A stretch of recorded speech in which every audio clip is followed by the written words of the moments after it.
UP के जिला बरेली में एक हैरान कर देने वाला मामला सामने आया है।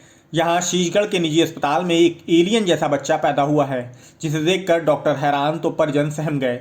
बच्चे की शक्ल और सूरत सामान्य बच्चों से बिल्कुल जुदा थी। जन्म के समय बच्चे की त्वचा जगह जगह फटी हुई थी और आंख व मुंह पूरी तरीके से विकसित नहीं थे। वह अजीब अजीब सी आवाज़ें भी निकाल रहा था। डॉक्टरों के मुताबिक बच्चे को हार्लेक्विन इथियोसिस नाम की दुर्लभ बीमारी थी, जो करोड़ों बच्चों में से किसी एक को होती है। ऐसे बच्चे को मेडिकल भाषा में हार्लेक्विन बेबी कहा जाता है। आपको बता दें कि शीशगढ़ थाना क्षेत्र के गांव में रहने वाली महिला ने 3 दिन पहले निजी अस्पताल में बच्चे को जन्म दिया था। बच्चे की शक्ल और पूरा शरीर समान बच्चों से जुदा था। पूरे शरीर की त्वचा सफ़ेद थी और जगह जगह से फटी हुई थी। होंठ भी अजीब से बड़े बड़े थे। यह देखकर माँ बाप का कलेजा कांप गया। वह उसे दिल्ली के कलावती अस्पताल ले गए, जहां डॉक्टरों ने बताया कि बच्चा एक दुर्लभ बीमारी से पीड़ित है, जिसे हार्लेक्विन कहा जाता है। इसके बाद बच्चे को उसके माँ बाप वापस बरेली ले आए। 3 दिन बाद बच्चे की मौत हो गई। इससे पहले पिछले साल सितंबर में भी बहेड़ी सीएचसी पर एक ऐसा ही मामला सामने आया था। तब द लीडर हिंदी ने बरेली के जाने माने बाल रोग विशेषज्ञ डॉक्टर रवि खन्ना से इसे लेकर बात की थी। तब उनका कहना था कि हमारे देश में इस तरीके के केस बहुत कम सामने आते हैं। इस तरह के दुर्लभ बच्चे को हार्लेक्विन बेबी कहा जाता है। आइए हम आपको उनकी पूरी बात सुनवाते हैं। देखिए, ये जो बच्चा है इसको कोलोडियन बेबी कहते हैं। बोलचाल में हार्लेक्विन बेबी भी बोल देते हैं। बेसिक प्रॉब्लम क्या है?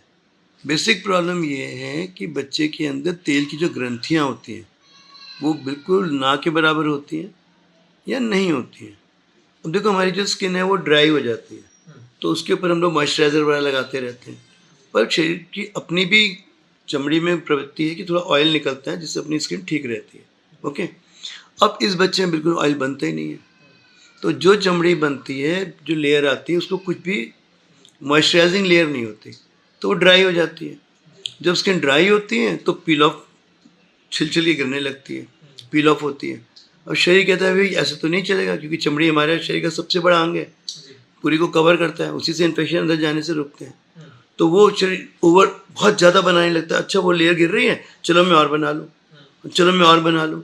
तो ऐसे वो लेयर होकर लेयर टू लेयर बन जाती है।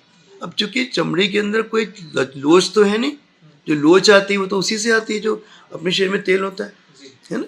तो वो लोच तो आ नहीं रही, तो क्या होता है कि जो उनकी आँखें हैं वो यूँ खिंच जाती हैं, और ये खिंच जाते हैं, पुतलियाँ ऊपर रिवर्ट हो जाते हैं, क्योंकि लोच नहीं है। जहाँ पे वो खिंचना शुरू हो गया तो बच्चे का जो विभत्स रूप बन जाता है।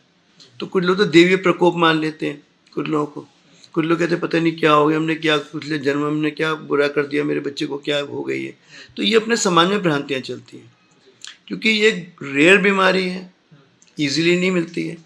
तो ये क्यों, तो मैंने बताया क्या होता है बेसिक क्या। और प्रॉब्लम क्या, ऑटोसोमल रिसेसिव है। हमारे बॉडी में जीन्स होते हैं, उनमें चेंजेस होते रहते हैं, तभी हम लोग के आकार विकार बदलते रहते हैं। इसमें ऑटोसोमल रिसेसिव डिसऑर्डर है, और ये भगवान की तरफ से होता है, किसी के हाथ की बात नहीं है, होता है तो होता है, ठीक है। रेयर है, समझे 3 से 4 लाख 5 लाख बच्चे पैदा होते, एक बच्चा होता है उसके अंदर। और अभी हाल में तो ये दूसरा केस हुआ। पहला बच्चा जो था वो नागपुर के अंदर 2016 के अंदर बच्चे का वो मिला था उसका।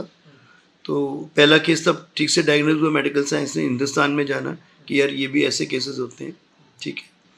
और इनमें प्रॉब्लम क्या है, देखो, क्योंकि हर चीज़ खिंची पड़ी जा रही है, ड्राइनेस है सब जगह, तो इन बच्चों की सब ये खिंच रहा है, ये खिंच रहा है, वो हो रहा है, अंदर भी वही सब प्रॉब्लम चल रही होती है उसमें। तो इन लोगों की ज़िंदगी बहुत अच्छी नहीं होती, क्योंकि ज़्यादातर बच्चे तो बेटा पहले दूसरे हफ्ते भी नहीं बच पाते हैं ना, और बच भी जाते हैं तो आगे की ज़िंदगी बड़ी फिजियोथेरेपी करना है, हमेशा उनको करना है। मेरे बच्चे ठीक होके गए हैं, अभी वो बेहड़ी के ही हैं, वो लोग कुछ बेहड़ी में लग रहा है कुछ है वहाँ पे। ये मैं बेहड़ी का दूसरा तीसरा बच्चा देख रहा हूँ, इतने सालों की प्रैक्टिस के, वहीं के बच्चे हैं ये, और हो सकता है उसी फैमिली के भी हों ये, मैं क्या कहा नहीं जा सकता। तो वो बच्चे जो बड़ा बहुत सा इतना पड़ता है, पूरी स्किन को करते रहना पड़ता है। कुछ बच्चों में समय के साथ थोड़ा ये विकार, एक विकार है, ये कम हो जाता है, तो बच्चे वो चल जाते हैं। तो जो सबसे बड़ा सर्वाइवल माना गया 25 साल का बंदा है जो बच गया। ज़्यादातर बच्चे इस बीच में ही परेशान होकर बेचारे वो ऊपर वाले को, अल्लाह को प्यारे हो जाते हैं। तो ये थोड़ी दिक्कतें हैं इसके अंदर। पर ये वो है जो लोग को ये हुआ है, जिस फैमिली में उनको हुआ है, उनको अपनी जेनेटिक काउंसलिंग करानी चाहिए, उनको उनकी जांचें करवानी चाहिए, और यदि बच्चे को ऐसा हुआ है तो छोड़ मत दो, एटलीस्ट एक बार डॉक्टर से मिलिए, तो डॉक्टर कम से कम बता तो दें कि कुछ तो कैसा करो कि बच्चे की ज़िंदगी अच्छी रहे, जब तक उसका काम अच्छे से चले, है ना। तो ये दिक्कतें आती हैं, सब ड्राइनेस वगैरह की वजह से हो जाता है बहुत ज़्यादा। और ये भगवान तो ऊपर वाले बनाते हैं तो सभी के लिए अच्छा बनाते हैं, पर कभी कभी ये चीज़ भी हो जाती है। क्या उसका इलाज संभव है? इलाज से उसका जीवन संभव है सर? देखो इलाज का ऐसा है कि जो सबसे ज़्यादा सबसे क्या सब ड्राइनेस है, जी। तो सब जगह ड्राइनेस होती है, तो उसकी वजह से सबसे सूखा सूखा हो जाता है। तो कई बच्चे तो 1 हफ्ते के ऊपर भी जिंदा नहीं रह पाते, कोई 2-3 हफ्ते में बेचारे चले जाते हैं। जो सबसे ज़्यादा जिया है वो 25 साल का बंदा है, नीली नाम का उनका, नीली शाइन के नाम से है वो। लेकिन इलाज का देखो ऐसे ना, आपको स्किन को ही मॉइस्चराइज करते रहना है, तो उसके लिए थोड़ी दवाइयाँ होती हैं, मदद करती हैं। बाकी एक्सटेंसिव मॉइस्चराइजेशन आपको करना पड़ता है, स्किन जो है इसकी सफल हो जाए, ड्राई ना रहे।